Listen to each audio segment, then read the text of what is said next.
নমস্কার বন্ধুরা। তো আমরা হরিদ্বার থেকে কেদারনাথজি দর্শনের উদ্দেশ্যে যাত্রা শুরু করব।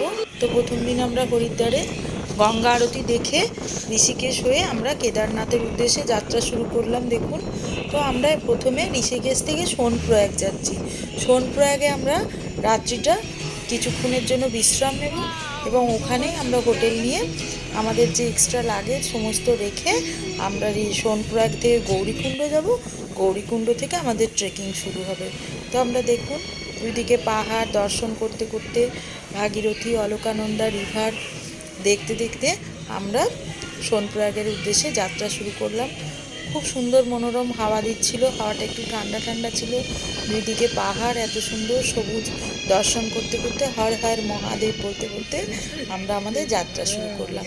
ভেতর ভেতরে একটু অবশ্যই চিন্তা ছিল, কারণ মাঝে মাঝেই বরফ পড়ছে, তো কেদারনাথ দর্শন বন্ধ হয়ে যাচ্ছে। তো তখন আমি ভাবছি, হে ভগবান, দর্শন পাবো কিনা। তো ভগবানকে ডাকতে ডাকতেই আমি যাচ্ছি, মনে প্রাণে ডাকছি, হে ঠাকুর যেন ভালো করে দর্শন হয়। তো এই দেখুন, অলকনন্দা রিভার পাশ দিয়ে বয়ে চলেছে, আমাদের ডান সাইডে অলকনন্দা রিভার বয়ে চলেছে। তো আমাদের ইচ্ছা আছে দেবপ্রয়াগে কিছুক্ষণ দাঁড়ানোর। দেবপ্রয়াগে ভাগীরথী এবং অলকানন্দার যে সঙ্গমস্থল, ওইটি দর্শন করার ইচ্ছা আছে। আমরা দেবপ্রয়াগে কিছুক্ষণ দর্শন করে আমরা সোনপ্রয়াগের উদ্দেশ্যে রওনা দেব।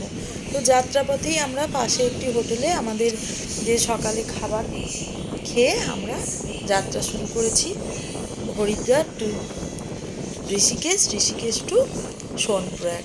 সোনপ্রয়াগ থেকে আমরা গৌরীকুণ্ড পৌঁছবো, গৌরীকুণ্ড থেকে আমাদের ট্রেকিং শুরু হবে। অসম্ভব মনোরম পরিবেশ। এই যাত্রাপথে আমরা যাচ্ছি কেদারনাথের উদ্দেশ্যে ভগবানকে দর্শন করতে।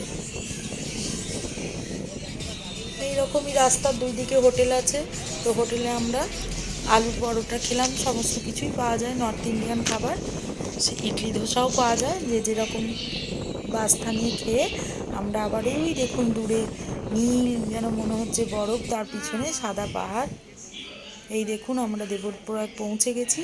তো দেবপ্রয়াগে হচ্ছে ভাগীরথী এবং অলকানন্দার সঙ্গমস্থল। অনেক মানুষই এখানে পুণ্যার্থীরা এখানে নিচে নামে স্নান করে। তো আমাদের তো হাতে অতটা টাইম ছিল না, যেহেতু আমাদের পৌঁছতে হবে তাড়াতাড়ি সোনপ্রয়াগ। তো আমরা উপর থেকেই দর্শন করে স্নান করার আর চেষ্টা করিনি। উপর থেকেই আমরা বহু নিচে নদীটা, তো নামতে হবে নিচে, তো আমরা নামিনি, উপর থেকেই দর্শন করে আমরা কিছুক্ষণ এনজয় করে এখান থেকে চলে গিয়েছিলাম সোনপ্রয়াগের উদ্দেশ্যে। তো এই দেখুন, সোনপ্রয়াগ থেকে আমরা গৌরীকুণ্ড পৌঁছে গেছি। গৌরীকুণ্ডতে এরকম প্রচুর মানুষের সমাগম। এখান থেকেই আমাদেরকে লাইন দিতে হবে এবং লাইন দিয়ে আমরা যাত্রা শুরু করব। আমাদের যে কেউ কেউ এখান থেকে হেলিকপ্টারেও অনেকে চলে যান, তো এখানে ঘোড়া পাওয়া যায়, তো ঘোড়াতেও চড়ে যান। তো আমার ইচ্ছা ছিল যে আমি হেঁটে দর্শন করব মোটামুটি 22 কিলোমিটার মতো। এবং যাত্রাপথে সবসময় আমাদের ডান সাইডে এই ভাগীরথী নদীটি আমাদের সাথে সাথে, ভাগীরথী নয়, অলকানন্দা নদীটি আমাদের সাথে সাথে যাবে। কেদারনাথ দর্শনে হচ্ছে অলকানন্দা নদী এবং বদ্রীনাথে হচ্ছে ভাগীরথী নদী।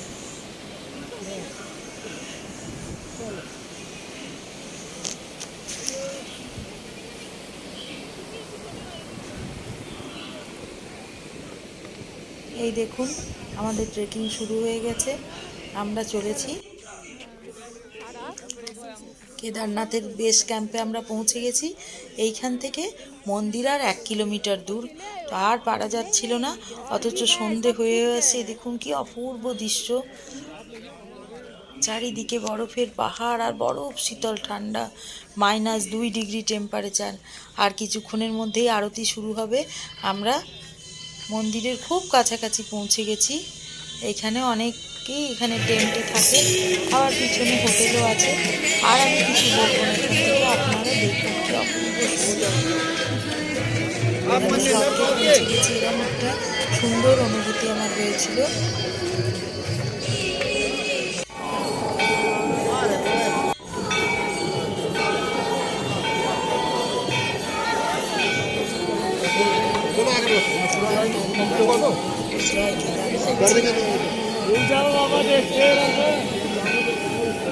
थोड़ा देखने दो ना।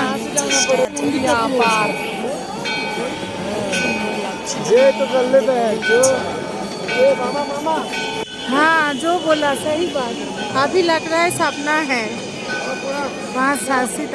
2 साल तो कोरोना में चले गए। बस तो 2.5 रात में पहुंचने का ही देखिए। हाँ यहाँ से মন্দিরে আরতি হচ্ছে। सर जी थोड़ा सामने से दोगे, लड़की को भेजना है, थोड़ा सामने से दोगे। क्या करना है? लड़की को भेजना है इधर से थोड़ा। এখানে সকলে মানত করে अच्छा हो जाएगा ना। अच्छा মনস্কামনা পূর্ণ হওয়ার জন্য।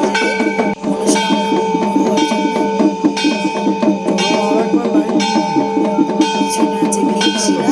তো আমাদের ইচ্ছা আমরা রাতে এখানেই থাকবো এবং পরের দিনে দেখুন আমরা নিচে নেমে আসছি। এই হচ্ছে মন্দাকিনী নদী এবং নিচে নেমে আসার পরে আমরা মন্দাকিনী নদীতে স্নান করেছিলাম এবং এই মন্দাকিনী নদী দেখে আমরা আবার সোনপ্রয়াগ টু বদ্রীনাথের দর্শনের জন্য যাত্রা শুরু করলাম বদ্রীনাথের উদ্দেশ্যে। তো বদ্রীনাথ সোনপ্রয়াগ থেকে 200 কিলোমিটার অবস্থিত। যেহেতু পাহাড়ি রাস্তা অনেকক্ষণ টাইম লাগে, অনেকটা সময় লাগে এবং বদ্রীনাথ হচ্ছে নারায়ণের দর্শন। তো বদ্রীনাথ হচ্ছে বদ্রীনাথ নারায়ণ। এই দেখুন আমরা হচ্ছে বদ্রীনাথ নারায়ণের মন্দির এবং লক্ষ্মী দেবীর মন্দির।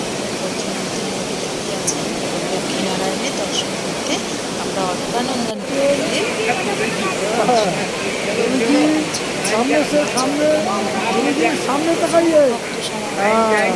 ছিল 4 ঘন্টা লাগিয়ে তবে আমরা ঠাকুরের দর্শন পেয়েছি। আর এই হচ্ছে সেই উপত্যকা ভ্যালি যাকে বলা হয়। অপূর্ব সুন্দর এবং প্রচণ্ড ঠান্ডা ছিল, প্রচণ্ড হাওয়া চলছিল। তো অবশ্যই আমি সবাইকে বলবো যে কানটা ঢেকে যাবেন, নাহলে কানে প্রচণ্ড ঠান্ডা লাগে এবং কান বন্ধ হয়ে যায়। তো সেখানে আমরা এই যে দাঁড়িয়ে আছি ভ্যালিতে। বদ্রীনাথ দর্শন করব। 4 ঘন্টা লাইন দিতে হয়েছিল বদ্রীনাথ দর্শনের জন্য। এই হচ্ছে অলকানন্দা রিভার আর বদ্রীনাথ ধাম। আর এই হচ্ছে লাইন চলে গেছে বহু দূরে এখান থেকে মন্দির। এবং অবশ্যই আপনারা দর্শনের সময় লক্ষ্মী দেবীর মন্দিরও দর্শন করবেন মা লক্ষ্মীর কৃপার জন্য। ভারতবর্ষের সমস্ত জায়গা থেকে লোক এখানে লাইন দিয়েছে। এদিকে তাকাই দাদা, এই যে इधर किसका आप नहीं जा आगे जाइए, आगे जाओ इधर। हाँ तो आगे जाओ। তো বদ্রীনাথ দর্শন করে আমরা ওখান থেকেই হরিদ্বার ফিরে এসেছিলাম। হরিদ্বার থেকে দিল্লি হয়ে আমরা কলকাতা ফিরব। তো এই হচ্ছে বদ্রীনাথ দর্শন। বদ্রীনাথ দর্শন করে ভগবানের আশীর্বাদ নিয়ে আমরা কলকাতা উদ্দেশ্যে রওনা হব। যেহেতু ভগবানের ভোগের টাইমে এই সময়, তাই মন্দির বন্ধ ছিল এবং লাইন ক্রমশ অনেক বিশাল বড় লাইনে পরিণত হচ্ছিল, যেহেতু ভোগের জন্য মন্দির বন্ধ ছিল।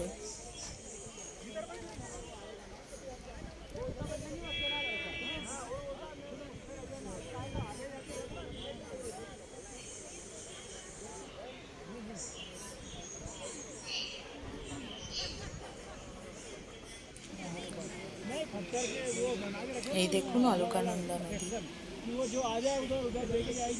কি অপূর্ব সুন্দর স্বচ্ছ জল।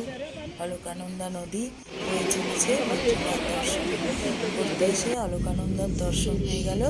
এবং এই হচ্ছে আমরা দিল্লি টু কলকাতা ফ্লাইটে কলকাতা ফিরে আসছি। রাতের অন্ধকারে এটা হচ্ছে কলকাতার দৃশ্য। আমরা কলকাতা ফিরে এলাম। আমি 4 ধাম করতে পারিনি, 2 ধামই করে এসেছি, কেদারনাথ আর বদ্রীনাথ। গঙ্গোত্রী আর যমুনেত্রী খুবই উঁচু, একসাথে 4টে করা খুব কষ্টদায়ক, তাই আমার করা হয়নি। জয় শ্রীকৃষ্ণ, রাধে রাধে। ভিডিওটি ভালো লাগলে আপনারা অবশ্যই লাইক এবং শেয়ার করবেন। জয় শ্রীকৃষ্ণ।